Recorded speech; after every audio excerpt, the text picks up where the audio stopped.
आप देखते हो किसी के टांग कट गई, किसी का हाथ कट गया, किसी की आंखें फूट गई, कोई कोढ़ से पीड़ित है, किसी को कैंसर है, किसी की जिह्वा में कैंसर है, किसी के कहीं पर परेशानी है। ये कारण क्या है? अब वो सोचता है कि मैंने इस जन्म में कुछ ऐसा किया नहीं, भगवान कहाँ है, मुझे क्यों दुख दिया। तो ये हमारी बालकों वाली बुद्धि है। हम भूल जाते हैं कि हम पहले भी बहुत बार जन्म चुके हैं और उन जन्मों में हमने कितने जुल्म किए हुए होते हैं। राजा बने, वह अनरस किए, अत्याचार किए, शक्ति का दुरुपयोग किया और अब उसका भोग किया। कोई अंधा होकर डोल रहा है, कोई दोनों पैर नहीं उसके। पुण्यात्माओं, ये तो हुआ सो हुआ।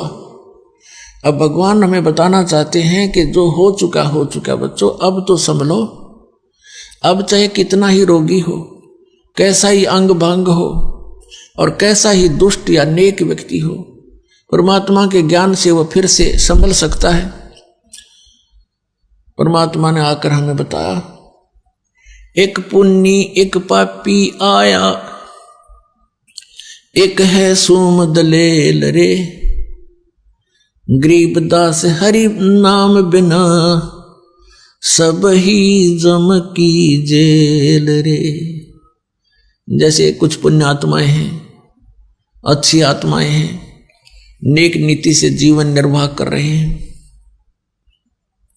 वो किसी को कष्ट नहीं देते, भगवान से डरने वाले भी हैं, लेकिन वो भक्ति नहीं कर रहे क्योंकि उनको ज्ञान नहीं कि एक और काम आवश्यक है।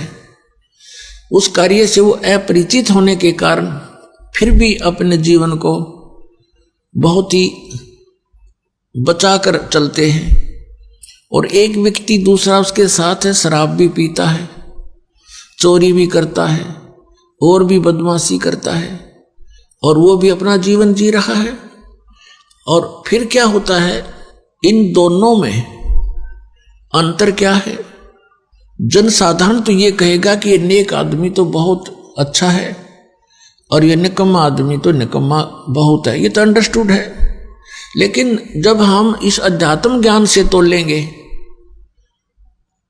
जितने वो अच्छे और बुरे हैं वो तो है ही हैं, लेकिन जीवन दोनों का ही व्यर्थ है।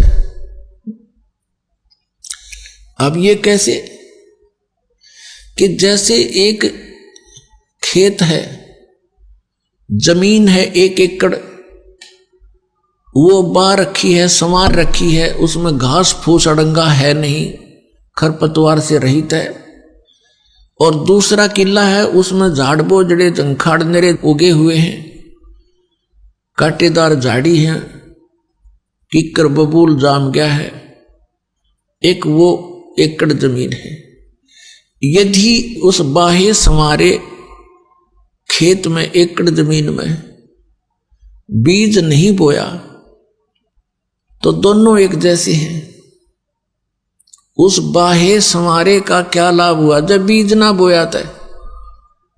वो भी उससे जैसा है, जैसा वो व्यर्थ है, ऐसा ही वह व्यर्थ है।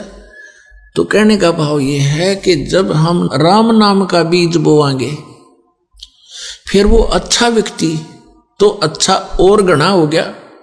और यदि उस झाड़ जंखाड़ उगे हुए निकम्मा व्यक्ति भी बुरे काम छोड़ के